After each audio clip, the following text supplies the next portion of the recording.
ओम नमो भगवते वासुदेवाय। Hi everyone. श्रीमद् भगवद गीता एक बार फिर से।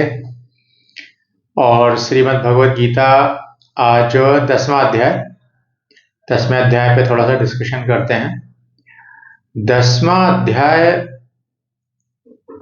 श्रीमद् भगवद गीता में भगवान की विभूतियों को दर्शाता है। हमारे एक लोक जीवन में सामान्य डे टू डे चीजों में एक बड़ी समस्या रहती है कि हम कैसे माने कि ईश्वर है। कहते हैं ना कि हमें कैसे पता चले कि ईश्वर है। तो बात भी बिल्कुल ठीक है कि हमें कैसे पता चले कि हमें तो सब चीजें एक जैसी दिखती हैं। ईशावास्यमिदं सर्वम यत्किंच जगत्याम जगत दिखता कहाँ है ना। हम कहते हैं, पढ़ लेते हैं, लेकिन वो हमें, और जो तुलसीदास जी जिस लाइन को कहते हैं, इसी बात को तुलसीदास जी कहते हैं कि सिया राम मैं सब जग जानी, करहु प्रणाम जोर जुग पाणी।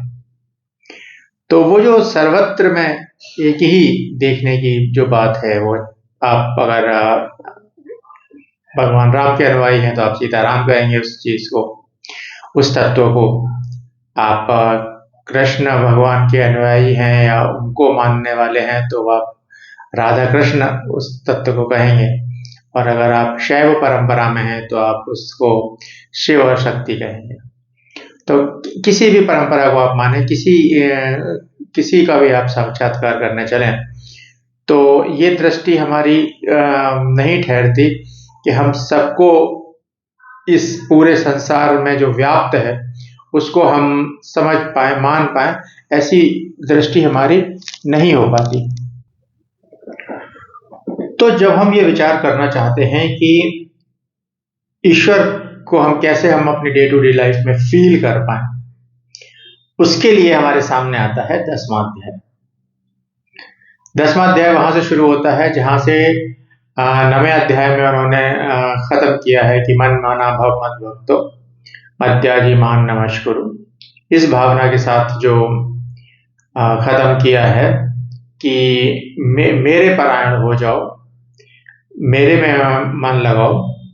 और जो उन्होंने राज विद्या राजगुह्यम योग कहा है 9वें अध्याय में, जिसमें उन्होंने बताया है कि किस तरीके से आप जो उनका 20वां श्लोक है, 22वां श्लोक है, अनन्यास चिंतयन्तो माम, है ना। अनन्यास चिंतयन्तो माम ये जना पर्युपासते तेषां नित्याभियुक्तानां योगक्षेमं वहाम्यहम्। कि जो मुझे अनन्य रूप से भजते हैं, अनन्य रूप से मेरा भजन करते हैं, मेरा मनन करते हैं, उनकी योग और क्षेम को मैं वहन करता हूं। योग और क्षेम क्या है? योग है आपको कोई चीज प्राप्त करनी है, उस प्राप्त करने वाली चीज के लिए जो कुछ हम यत्न करते हैं, प्रयत्न करते हैं, वो सब योग की श्रेणी में आता है। और जो कुछ हमने प्राप्त कर लिया है उसकी रक्षा जो है वो क्षेम की श्रेणी में आती है, योगक्षेम। तो कृष्ण यहां पे आश्वासन देते हैं कि मैं आपके योग और क्षेम को वहन करूंगा। यहां से वो इस गारंटी के साथ जो है वो 9वें अध्याय को आगे बढ़ाते हैं। और फिर साथ ही साथ जब 9वां अध्याय कंप्लीट होने को होता है तो वो उनका मन इतना रम जाता है। अर्जुन ने शिष्य होने का एकदम पूरा दायित्व जो है अपना सही से निभाया है। जो उन्होंने उस श्लोक में कहा, कार्पण्य दोषोपहर्ष स्वभाव प्रक्षामि त्वां धर्म सम्मूढ़ चेता यश्रेयस्या निश्चितम ब्रूहि तन्मे शिष्यस्तेहम शाधिमाम त्वां प्रपन्नम। तो जिसमें उन्होंने कहा है कि मैं आपका शिष्य हूं, शाधिमाम मेरे को शिक्षा दो, त्वां प्रपन्नम मैं आपके शरणागत हो गया हूं। तो ये जो उन्होंने एक अच्छे शिष्य के जो लक्षण बताए हैं, उन लक्षणों पे वो अंत तक बहुत ही खरे उतरे हैं। और अर्जुन कृष्ण ने भी पूरी की पूरी नॉलेज जो थी वो उनको दी है ना। उन्होंने फोर्थ चैप्टर में ही बोला, इमं विवस्वते योगम प्रोक्तवान हम अव्ययम विवस्वान मनवे प्राह मनुरिच्छ्वाक विब्रवीत, कि मैं तुम्हें वो योग शास्त्र दे रहा हूं जो सूर्य को सबसे पहले मैंने दिया, और सूर्य ने विवस्वान को दिया, और विवस्वान से वो इक्ष्वाकु वंश में होता हुआ यहां तक पहुंचा। तो कृष्ण वो सब कुछ दे रहे हैं अर्जुन को, जो एक अच्छे शिष्य को देना चाहिए। उसी कड़ी में आते आते बताते समझाते हुए वो अब यहां तक कह रहे हैं कि 10वें अध्याय का जो पहला ही श्लोक है वो कह रहे हैं कि भूय एव महाबाहो शृणु में परमं वचः यत्ते हम प्रीयमाणाय वक्ष्यामि हितकाम्यया, यानी कि ये मैं तुम्हारे हित की कामना से, प्रीयमाणाय तुम मेरे प्रिय हो, तुम्हारे हित करने की कामना से मैं कह रहा हूं। भगवान कृष्ण हित करने की कामना रखते हैं।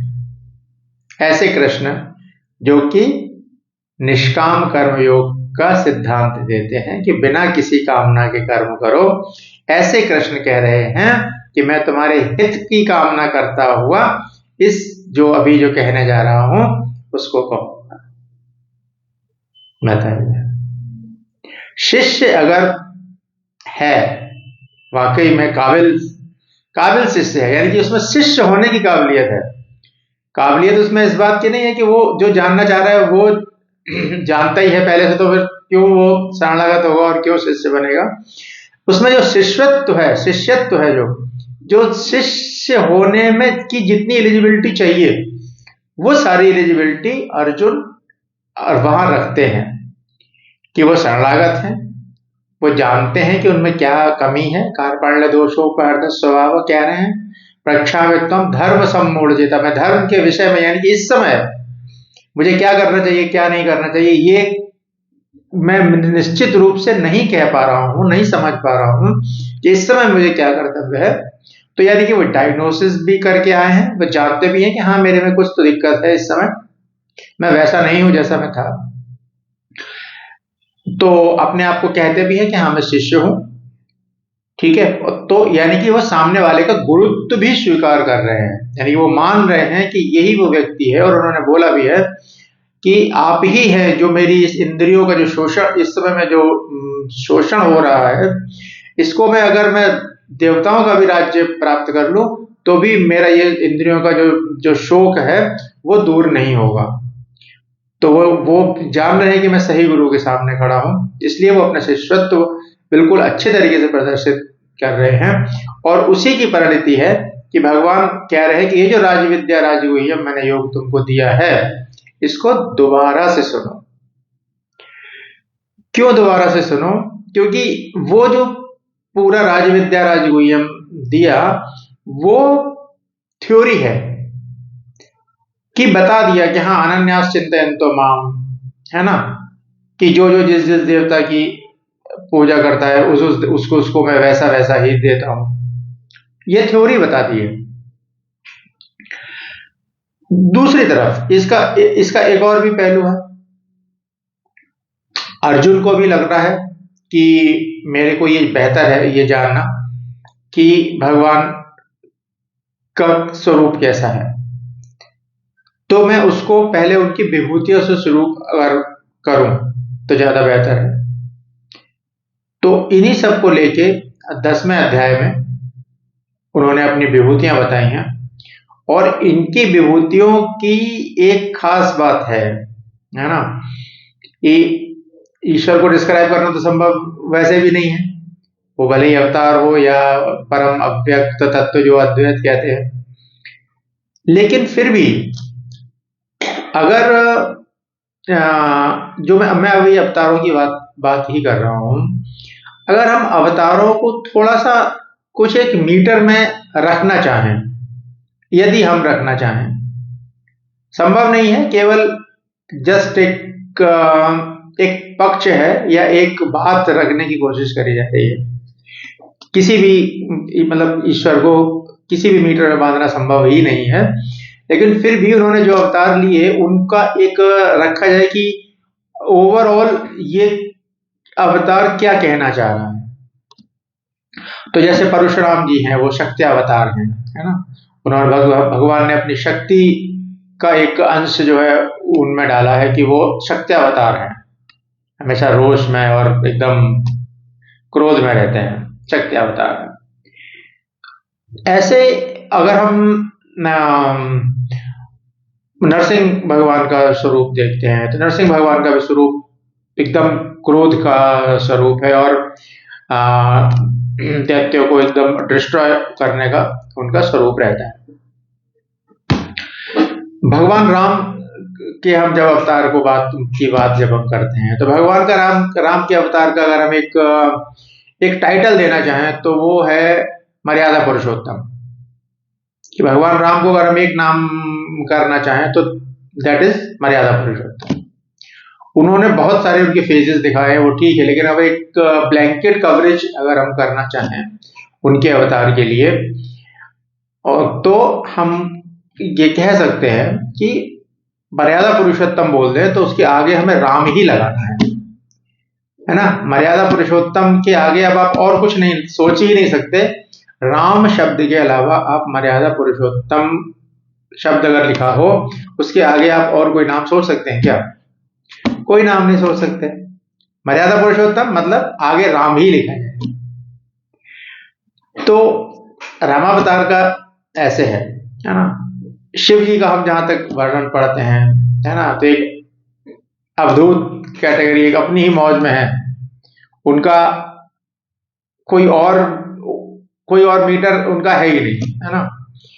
अपनी ही मौज में रहते हैं और अखंड समाधि, और जो विद्वत जन है वो ऐसा कहते हैं कि निरंतर चिंतन रहता है उनका। तो एक अपनी ही स्वयं प्रभा स्वयं एवात्मनात्मानम वाले स्टाइल में वो रहते हैं। परम मौजी और परम कल्याणकारी उनका ऐसा स्वरूप आता है देखने में। लेकिन जब हम भगवान कृष्ण की बात करते हैं तो इनके लिए कोई भी 1 मीटर फिक्स करना बहुत मुश्किल काम हो जाता है, क्योंकि ये किसी मीटर में बनते ही नहीं है। ये इनका कोई फिक्स मीटर है ही नहीं। और ये बात भगवत गीता कह रही है ना। मेरी कहने की तो कोई हैसियत है ही नहीं है। भगवत गीता इस बात को कह रही है। और भगवत गीता क्या है? भगवान की वाणी है, तो भगवान स्वयं ही कह रहे हैं। एक विभूति बताते हैं कि अध्यात्म विद्या नाम। विद्याओं में अगर कोई विद्या में हूं तो मैं हूं अध्यात्म विद्या। और अगर आप शास्त्रों का अनुशीलन करें, विद्वत जनों की बातों को सुने, संतों की बातों को सुने, बड़े बड़े ऋषि हो गए उनकी बातों को सुने, तो आपको पता चलेगा कि सबसे बड़ा ज्ञान जो है वो अध्यात्म ज्ञान है। यानी कि स्वयं को जान, अधिक आत्मा, स्वयं को ज्यादा से ज्यादा जानना, जिसकी पूरी परंपरा उपनिषद है, उसकी परंपरा ब्रह्मसूत्र है, और उसी का एक सारांश फॉर्म भगवत गीता है। पूरी की पूरी जानने की जो प्रक्रिया है वो जो है अध्यात्म ज्ञान है। बाकी सबको अज्ञान बोला गया, ज्ञान बोला ही गया है अध्यात्म विद्या को। तो एक तरफ तो है अध्यात्म विद्या नाम, खुद ही कह रहे हैं कि मैं विद्याओं में अध्यात्म विद्या हूं। दूसरी तरफ क्या कह रहे हैं? द्यूतै छलयतामस्मि, द्यूत क्रीड़ा में मैं छलिया हूं। अब बताइए कहाँ अध्यात्म विद्या जो परमात्मा तत्व का निरूपण करती है और आत्म तत्व का निरूपण करती है, और कहाँ द्यूत क्रीड़ा है, कोई दोनों में साम्य। लेकिन अब यही असाम्यता का ही नाम तो कृष्ण है ना, इसी असाम्यता का नाम तो कृष्ण है। सिद्धानाम कपिलो मुनि, सिद्धों में मैं कपिल मुनि हूं। ठीक है, कपिल मुनि कौन है? करदम और देवहूति के बेटे हैं कपिल मुनि। तो ये कोई खास परिचय तो नहीं हुआ, लेकिन इनका जो दूसरा परिचय है, भारतीय वांग्मय में 6 दर्शन हैं, षड दर्शन बोलते हैं उनको। तो 6 दर्शनों में 2 दर्शन सांख्य दर्शन और योग दर्शन के प्रणेता कपिल मुनि हैं। ये है कपिल मुनि का लेवल। तो सिद्धा नाम कपिलो मुनि, लेकिन साथ में क्या है? साथ में है प्रहलादाश्मी, मैं प्रहलाद हूं। किनमें? दैत्यों में। दैत्यों में मैं प्रहलाद हूं। और सिद्धा नाम कपिलो मुनि, आप रेंज देख रहे हो कि दैत्यों में वो अकेले, उस पीढ़ी में वो अकेले हुए जो शिष्य है या भक्त है भगवान के, प्रहलाद जी। हिरण्यकश्यप हो गया, है ना, कोई ऐसा हुआ नहीं है। प्रहलाद जी अपनी माता कयाधु की वजह से, उनमें संस्कार थे, उनकी वजह से वो भगवान की भक्ति को प्राप्त हुए। तो सिद्धा नाम कपिलो मुनि, और दैत्यों के परिवार में जो भक्त है प्रहलाद, ऐसे हैं। तो कहां तो उनकी बुद्धिमत्ता कपिल मुनि महाराज की, और कहां प्रहलाद।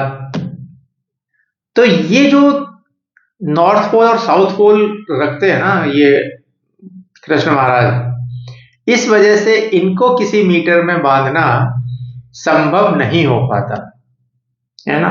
तो हम ये भी नहीं कह सकते कि ये समय के हिसाब से भी अपने आप को इवॉल्व करते रहते हैं या समय सापेक्ष रहते हैं। समय या आप ये कह सकते हो कि हर समय ये प्रासंगिक रहते हैं। गोकुल में इन्होंने वो सब किया जो इन्हें गोकुल में करना चाहिए था, और गोकुल वाला एक भी काम इन्होंने द्वारका में नहीं किया। वहां जो चल रहा है, जो दामोदर अष्टकम में है ना, यशोदा वियोलूक लाघव मानम, है ना, यशोदा जी ने जो उखल बांध कर रखे उनको पार करके जो है दौड़ रहे हैं। बड़ा सुंदर है दामोदर अष्टकम पूरा। नमामीश्वरम सच्चिदानंद रूपम, ऐसे करके वो 8 छंद का एक बहुत सुंदर है। नमामीश्वरम सच्चिदानंद रूपम लसत्कुंडलम गोकुले भ्राजमानम्। नमामीश्वरम सच्चिदानंद रूपम लसत्कुंडलम गोकुले भ्राजमानम्। यशोदाभियोलोकलाघवमानम् परामृष्टमत्यन्ततो द्रुतगोप्या।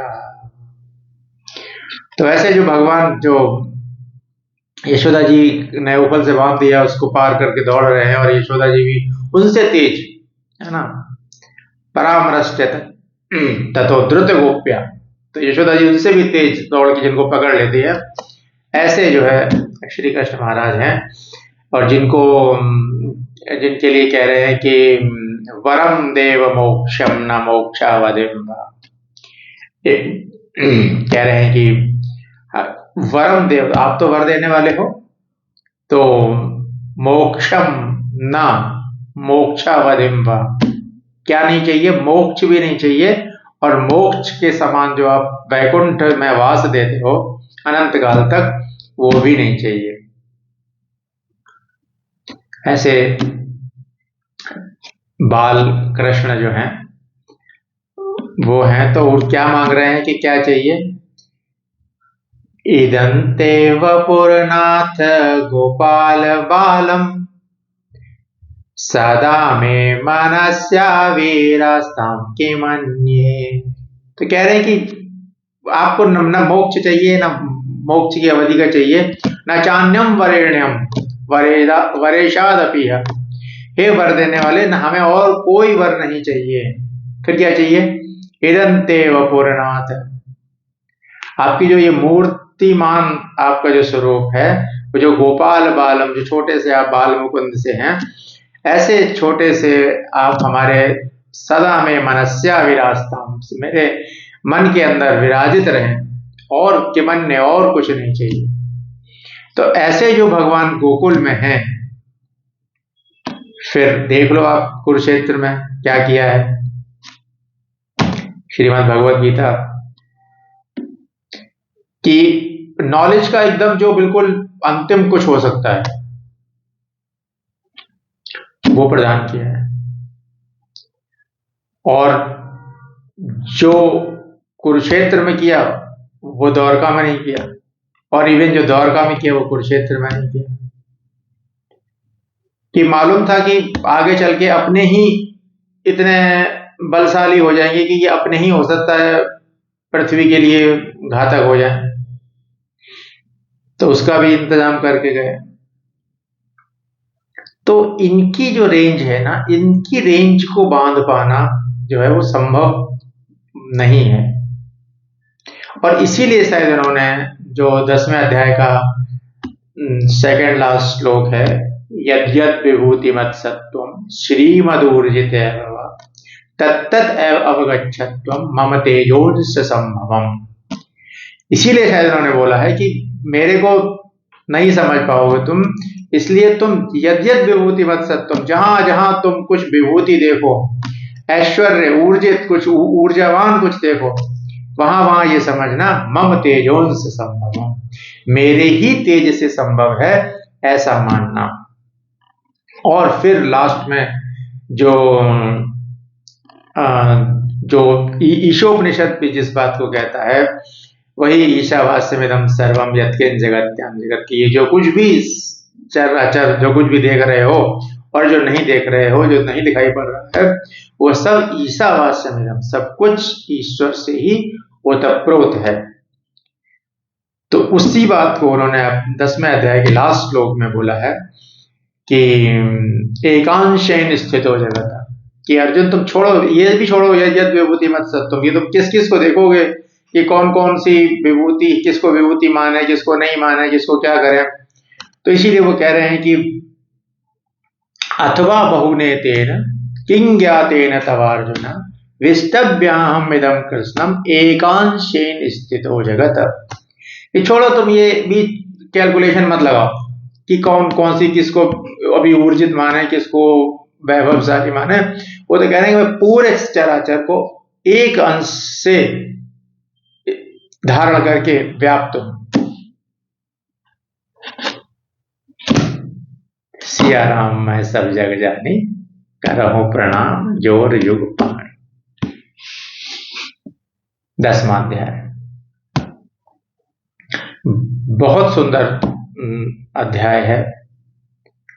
एक तो समझने के दृष्टिकोण से संस्कृत तो पूरी भगवत गीता में बहुत सरल है। अगर मैं आपको बताऊं, आपको जिसको भी संस्कृत से डर लगता हो, कह रहे भगवत गीता संस्कृत में भी मैं कैसे उसको पढ़ूंगा। भगवत गीता में यूज की हुई संस्कृत बहुत ही सरल है, ग्राह्य है। थोड़े से प्रयासों से ही आप भगवत गीता को उसकी संस्कृत समझ सकते हैं।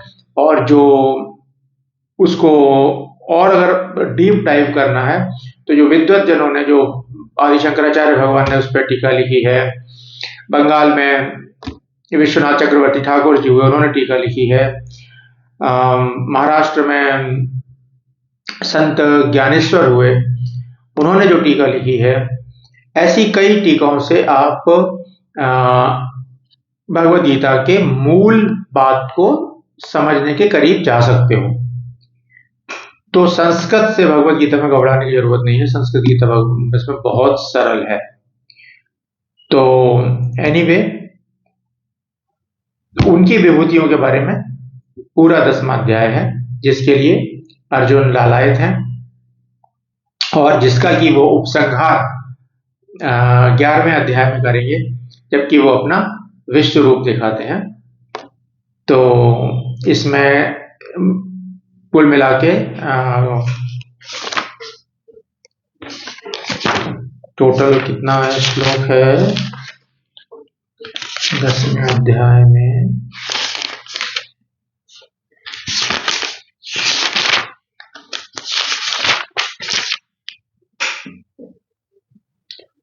42 श्लोक है टोटल। तो आइए इन 42 श्लोक्स को हम लोग संस्कृत में पढ़ते हैं। मैंने हल्का सा क्रक्स बताने की कोशिश की है, हालांकि ये उतना ही नहीं है जितना मैंने बताया, ये उससे बहुत ज़्यादा है, बहुत बहुत ज़्यादा है। लेकिन फिर वही जो तुलसीदास जी कहते हैं कि अपने स्वांतः सुखाय तुलसी रघुनाथ गाथा, है ना, कि अपने सुख के लिए कहा गया है। इदम इत्थम है, ऐसा नहीं है कि ये इदम इत्थम का मतलब कि ये इतना ही है और ऐसा ही है, ऐसा बिल्कुल भी नहीं है। स्वांतः सुखाय तुलसी रघुनाथ गाथा।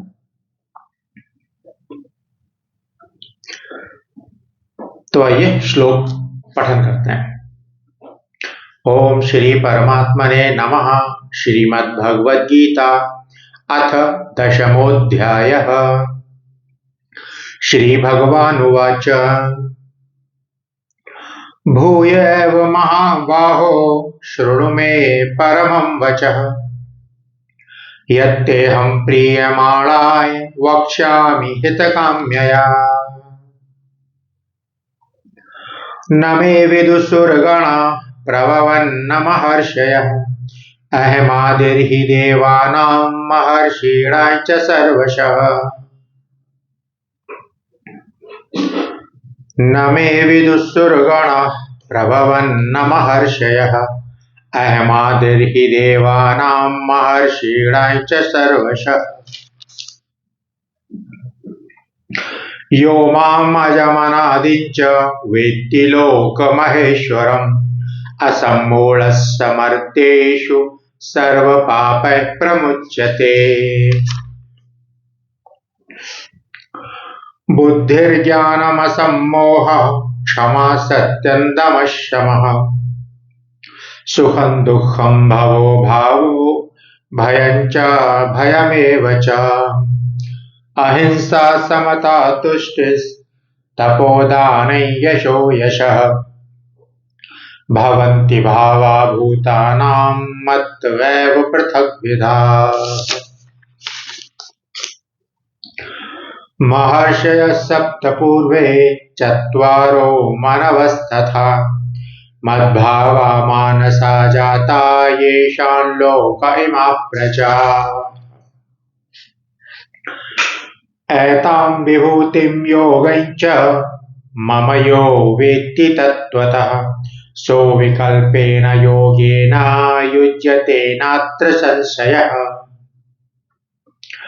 अहं सर्वस्य प्रभवो मत्तः सर्वं प्रवर्तते इति मत्वा भजन्ते मां बुधा भाव समन्विता।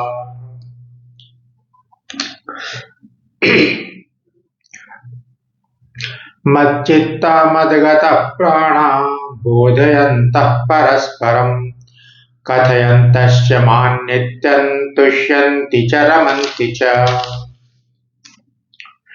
तेषां सततयुक्तानां भजतां प्रीतिपूर्वकं ददामि बुद्धियोगं तं येन मामुपयान्ति ते।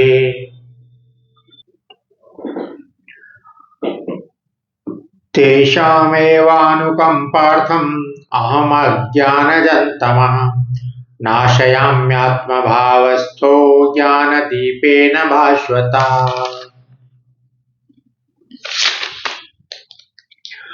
अर्जुन उवाच परं ब्रह्म परं धाम पवित्रं परमं भवान् पुरुषं शाश्वतं दिव्यम् आदिदेवम् अजं विभुम्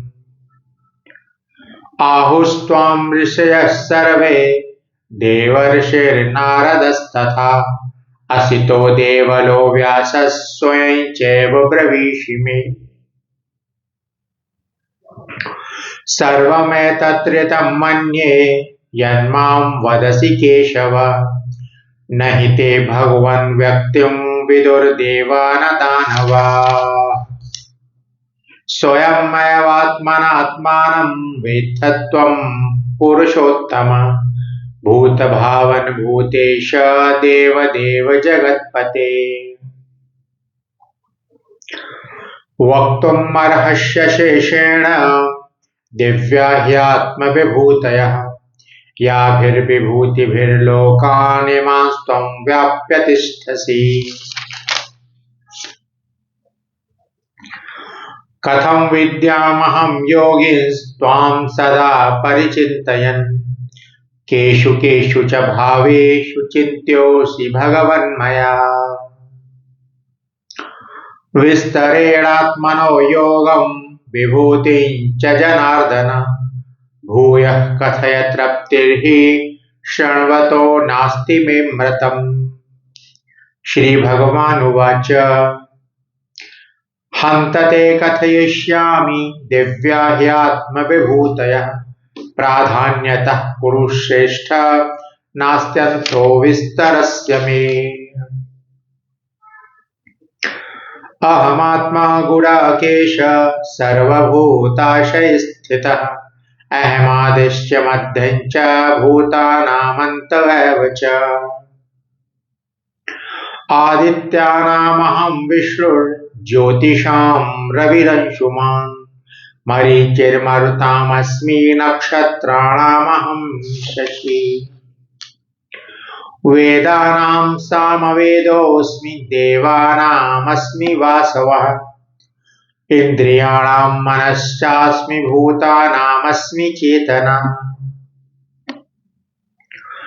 रुद्राणां शङ्करश्चास्मि वित्तेशो यक्षरक्षसां वसूनां पावकश्चास्मि मेरुशिखरिणामहम्। पुरोदसां च मुख्यं मां विद्धि पार्थ बृहस्पतिम् सेनानीनामहं स्कन्धः सरसामस्मि सागरः। महर्षीणां भ्रगुरहं गिराम्यस्यमेकमक्षरम् यज्ञानां जपयज्ञोऽस्मि स्थावराणां हिमालयः। अश्वत्थः सर्ववृक्षाणां देवर्षीणां च नारदः गन्धर्वाणां चित्ररथः सिद्धानां कपिलो मुनिः।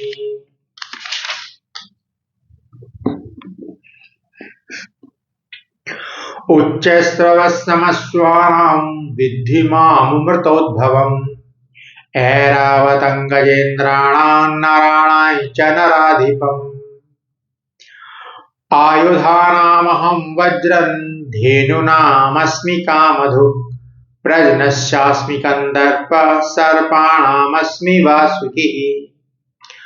अनन्तश्चास्मि नागानां वरुणो यादसामहम् पितॄणाम् अर्यमा चास्मि यमः संयमतामहम् प्रह्लादश्चास्मि दैत्यानां कालः कलयतामहम् मृगाणां च मृगेन्द्रोऽहं वैनतेयश्च पक्षिणाम्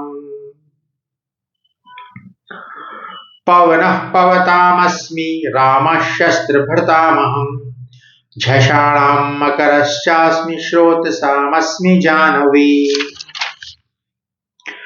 सर्गाणामादिरन्तश्च मध्ये चैवाहम् अर्जुन अध्यात्मविद्या विद्यानां वादः प्रवदतामहम् अक्षराणाम् अकारोऽस्मि द्वन्द्वः सामासिकस्य च अहमेवाक्षयः कालो धाताहं विश्वतो मुखः बृहत्सां तथा साम्नां गायत्री छन्दसामहम् मासानां मार्गशीर्षोऽहं ऋतूनां कुसुमाकरः द्यूतं क्षरयतामस्मि तेजस्तेजस्विनामहम् जयोऽस्मि व्यवसायोऽस्मि सत्त्वं सत्त्ववतामहम् वृष्णीनां वासुदेवोऽस्मि पाण्डवानां धनञ्जयः मुनीनामप्यहं व्यासः कवीनाम् उशना कविः दण्डो दमयतामस्मि नीतिरश्मिजिगीषताम् मौनं चैवास्मि गुह्यानां ज्ञानं ज्ञानवतामहम् यच्चापि सर्वभूतानां बीजं तदमः अर्जुन न तदस्ति विना यत् स्यान्मया भूतं चराचरम् नान्तोऽस्ति मम दिव्यानां विभूतीनां परन्तप एष तु उद्देश्यतः प्रोक्तो विभूतेर्विस्तरो मया यद्यद्विभूतिमत्सत्त्वं श्रीमदूर्जित एव वा तत्तत् एव अवगच्छत्वं मम तेजोंश संभवम् अथवा बहुनेतेन किं ज्ञातेन तवार्जुन विष्टभ्याहमिदं कृत्स्नम् एकांशेन स्थितो जगत्। ओम तत्सदिति श्रीमद्भगवद्गीतासु उपनिषत्सु ब्रह्मविद्यायां योगशास्त्रे श्रीकृष्णार्जुन संवादे विभूति योगो नाम 10मोऽध्यायः। हरि ओम तत्सत् हरि ओम तत्सत् हरि ओम तत्सत्। इस मार्गशीर्ष महीने में जिसको कि भगवान ने अपनी विभूति भी बताया है, उस मार्गशीर्ष महीने में भगवान की विभूतियां भगवान को ही अर्पित, भगवान का ही गीत भगवान ने ही गाया और भगवान को ही समर्पित। हरि ओम।